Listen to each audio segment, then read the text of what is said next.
اعوذ باللہ من الشیطان الرجیم بسم اللہ الرحمن الرحیم اللہم صلی علی سیدنا محمد معدن الجود والکرم وآلہ وسلم۔ سامعین و ناظرین اکرام، السلام علیکم ورحمۃ اللہ وبرکاتہ۔ آج کا ہمارا موضوع یہ ہے کہ ادب کیسے۔ دیکھیں، ادب ادب اگر آپ سیکھنا چاہتے ہیں تو آپ کو ایک انسان سے رابطہ کرنا ہوگا جس کو قرآن کی زبان میں ایک سچے شخص کو تلاش کرنا ہوگا۔ کسی بھی سچے شخص کو، یعنی اللہ والے کو آپ تلاش کریں، اس کی صحبت میں بیٹھیں۔ کونوا مع الصادقین کے مصداق آپ کو ایک سچوں کی صحبت، سچے شخص کی صحبت میں بیٹھنا ہوگا، اس کی بات کو سننا ہوگا اور ان سے ادب کا طریقہ کار سیکھنا ہوگا۔ بہرحال میں آپ کو بتا رہا تھا کہ یہ کیسے، تو کیسے کا مطلب یہ ہے کہ پہلے آپ اپنے آپ کو پہچانیں، پھر آپ اپنی منزل کو پہچانیں، منزل کے راستے کو پہچانیں۔ تو ان تمام سوالات کا جواب یہ ہے کہ آپ خود جو ہیں وہ اللہ تعالیٰ کی، یعنی آپ وہ نہیں ہیں جو آپ نظر آ رہے ہیں، آپ وہ ہیں جو نظر نہیں آ رہے۔ دوسری بات یہ ہے کہ آپ کی منزل جو ہے وہ اللہ ہے، اس منزل پہ چلنے کا طریقہ کار جو ہے وہ دین اسلام ہے۔ اللہ تعالیٰ نے جو دین بھجوایا ہے یہ اللہ تعالیٰ کا راستہ ہے، جس کو ہم صراط مستقیم بھی اللہ تعالیٰ نے کہا ہے، اور ہر نماز کی ہر رکعت میں آپ یہ صراط مستقیم کی دعا اللہ تعالیٰ سے مانگتے ہیں۔ تو اللہ کا راستہ، منزل، اور پھر اس کا راستہ، اور پھر اس کا طریقہ جو ہے وہ محمد الرسول اللہ صلی اللہ علیہ وسلم کا طریقہ کار ہے، ان کا جو اخلاق حسنہ ہے، تو وہ ہمارے لیے۔ لیکن آج کل کے ماحول میں اگر یہ آپ سب کچھ کرنا چاہتے ہیں تو آپ یہ سب کچھ اکیلے نہیں کر سکتے، آپ کو ایک استاد اور رہنما کی ضرورت ہے۔ دنیا کے ہر کام میں، چاہے جتنا بھی چھوٹا کام ہو، تو آپ کچھ نہ کچھ اس کی تربیت حاصل کرتے ہیں۔ کہیں بھی جا کے انسان چائے والا بننا چاہتا ہے، ہوٹل والا، تو وہ ایک چائے والے کے پاس پہلے شاگردی کرتا ہے، پھر چائے والا بن جاتا ہے، مثال کے طور پہ اس کا۔ تو اسی طرح آپ کو ایک تربیت لینی ہے، کسی استاد سے تربیت لینی ہے، آپ اکیلے نہیں کر سکتے۔ تو یہ تو بالکل یعنی ایسی بات ہے جو مضبوط بات ہے۔ اب یہ ہے نا کہ جب اللہ والا آپ کو مل جائے تو اس سے آپ ابتدا کریں ادب کی۔ اللہ کا اگر آپ نے ادب کرنا ہے تو پھر اس کے لیے ذرائع ہیں اور وسائل ہیں، اور ذریعہ اللہ تعالیٰ نے خود اس کا حکم دیا ہے کہ وابتغوا الیہ الوسیلۃ، اس کے لیے کوئی وسیلہ اور ذریعہ تلاش کرو۔ تو آپ کو ایسا انسان چاہیے جو اللہ والا ہو، جو یعنی اللہ والا ہو، بہرحال جو وارث نبی، حدیث کے الفاظ میں العلماء ورثۃ الانبیاء، علماء جو ہیں وہ وارث انبیاء ہیں۔ آپ وارث نبی کو ڈھونڈیں اور وارث نبی کے ساتھ ہو جائیں، تو اس کا مطلب یہ ہے کہ آپ نے وہ ہستی تلاش کر لی ہے جس کے ذریعے آپ ادب سیکھ سکیں گے، وہ آپ کو ادب بتائے گا۔ اب آپ نے ابتدا کرنی ہے ادب کی اس ہستی سے، اس کا پھر ادب کرنا ہوگا، یعنی انسان کامل کا آپ کو ادب کرنا ہوگا۔ اور ادب کا مطلب یہ ہے جو ابتدا میں نے آپ کو بتایا کہ اس کے احکامات کو ماننا ہوگا، وہ آپ کو جو حکم دے مناسب، یعنی شریعت کے مطابق، وہ آپ کو ماننا ہوگا۔ انسان کی اطاعت ہوتی ہے اللہ کی، انسان کی اطاعت اللہ ہی کی اطاعت ہے۔ وَمَن يُطِعِ الرَّسُولَ فَقَدْ أَطَاعَ اللَّهَ، قرآن میں ہے کہ جس نے رسول کی اطاعت کی گویا کہ اس نے اللہ ہی کی اطاعت کی۔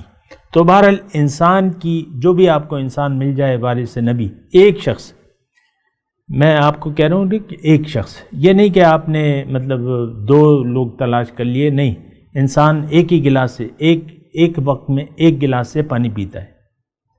کہیں آپ نے کوئی تصویر دیکھی ہے کہ اس نے 2 گلاس منہ سے لگائے ہوئے، حالانکہ دونوں گلاسوں میں پانی ہوگا۔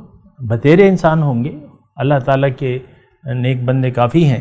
ایک انسان کو آپ نے تلاش کر کے اس سے اپنا حصہ وصول کرنا ہے ادب کا، تو اس کا حکم ماننا ہوگا، اس کی عزت کرنی ہوگی۔ اللہ کی عزت، اللہ کا وقار، تو سب سے پہلے پھر وہ انسان کا آپ نے یعنی اس کی عزت بھی کرنی ہوگی اور اس کا ادب بھی کرنا ہوگا۔ ہم یعنی آپ دیکھیں کہ مقام ابراہیم جو ہے اس کو ہم نے جائے نماز بنا لیا ہے. اللہ تعالیٰ نے حکم دیا ہے وَاتَّخِذُوا مِن مَقَامِ إِبْرَاهِيمَ مُصَلًّى، کہ تم جو مقام ابراہیم ہے اس کا، یہ اصل میں ہوتے ہیں شاعر اللہ ہوتے ہیں، اللہ تعالیٰ کی نشانیاں ہوتے ہیں. اللہ ہے تو اللہ تعالیٰ اپنی نشانیوں سے پہچانا جاتا ہے. پشتو میں ایک بہت اچھی مثال ہے کہ اس کا ترجمہ یہ ہے کہ اللہ تعالیٰ کو کسی نے دیکھا نہیں ہے لیکن اس کی نشانیوں کے ذریعے ہم اسے پہچانتے ہیں. خدای چالی دل نہ دے وہ پا قدرتو نے پیجن، یہ اس کا وہ ہے. تو اللہ تعالیٰ کی نشانیاں ہوتی ہیں، دنیا میں اللہ تعالیٰ کی نشانیاں موجود ہیں. تو اللہ تعالیٰ کی نشانیاں جو ہیں وہ موٹی موٹی جو ہیں 3 ہیں، ویسے تو بہت ہیں لیکن 3 بنیادی طور پہ ہیں. اللہ کی کتاب ہے، اللہ کا گھر ہے اور اللہ کا رسول ہے. تو اللہ کی کتاب اللہ کی نشانی ہے، اللہ کا رسول اسی طرح اللہ کا گھر، بیت اللہ، کتاب اللہ، رسول اللہ، یہ اللہ تعالیٰ کی نشانیاں ہیں. تو ان نشانیوں کی اگر آپ عزت کریں گے، اب دیکھیں کتاب اللہ ہے یعنی قرآن، تو اس کے جو یعنی اس کے تحت تمام اسلامی کتب آ جاتی ہیں. بیت اللہ ہے، اس کے تحت جو ہے پھر تمام مساجد آ جاتی ہیں. اللہ کا گھر کہتے ہیں مسجد کو ہم کہ نہیں. اچھا رسول اللہ ہے تو وہ بھی ہے لیکن اس کے تحت پھر تمام علماء حق آ جاتے ہیں جو وارث نبی ہیں، وہ بھی اللہ تعالیٰ کی پھر نشانی ہے. تو یہ بنیادی طور پہ اللہ تعالیٰ کی نشانی ہے. اس سے آپ قریب ہوں گے، اس سے آپ ادب سیکھیں گے، ان کا کہنا مانیں گے اور ان کی عزت کریں گے. قرآن میں ایک آیت ہے کہ وَمَن يُعَظِّمْ شَعَائِرَ اللَّهِ فَإِنَّهَا مِن تَقْوَى الْقُلُوبِ، جس نے بھی شاعر اللہ کی تعظیم کی. وَمَن يُعَظِّمْ شَعَائِرَ اللَّهِ فَإِنَّهَا مِن تَقْوَى الْقُلُوبِ، جس نے بھی اللہ تعالیٰ کی نشانیوں کی عزت کی، تعظیم کی، تو یہ اس کا تعلق دلوں کے تقوی سے ہے. ظاہر ہے محبوب سے جو چیزیں تعلق رکھتی ہیں تو آپ جو ہے پھر اس کا خیال رکھتے ہیں.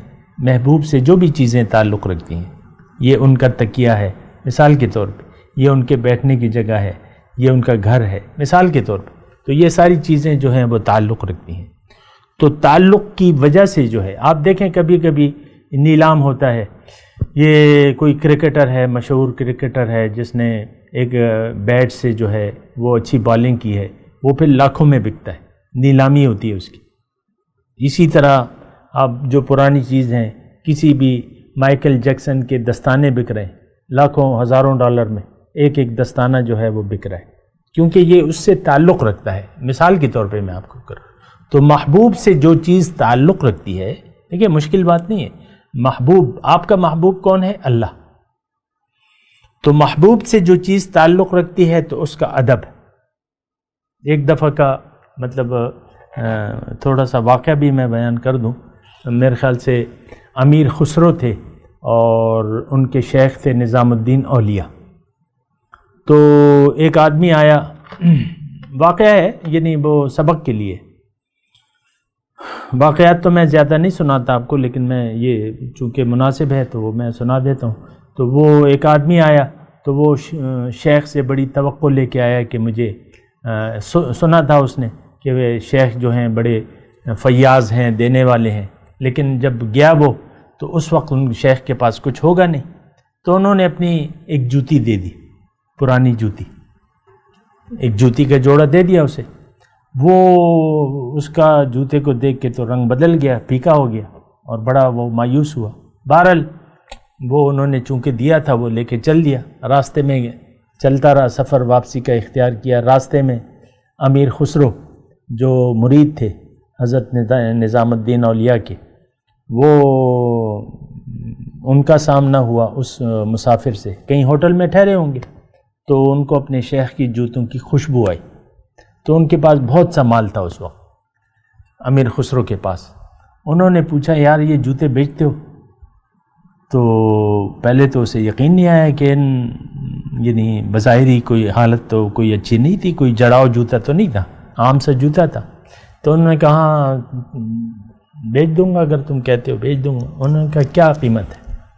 تو خیر وہ انہوں نے ان کے پاس جو لاکھوں روپے تھے وہ سارا کچھ اس کو دے کے وہ جوتا خرید لیے.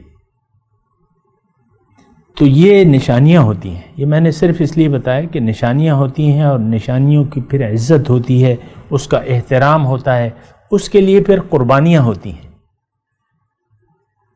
جو نشانی ہے اس کے لیے پھر قربانیاں ہوتی ہیں. مزید میں بات کروں گا ایک وقفے کے بعد. وآخر دعوانا ان الحمد للہ رب العالمین. مولایا صلی وسلم دائما ابدا على حبيبك خير الخلق كلهم.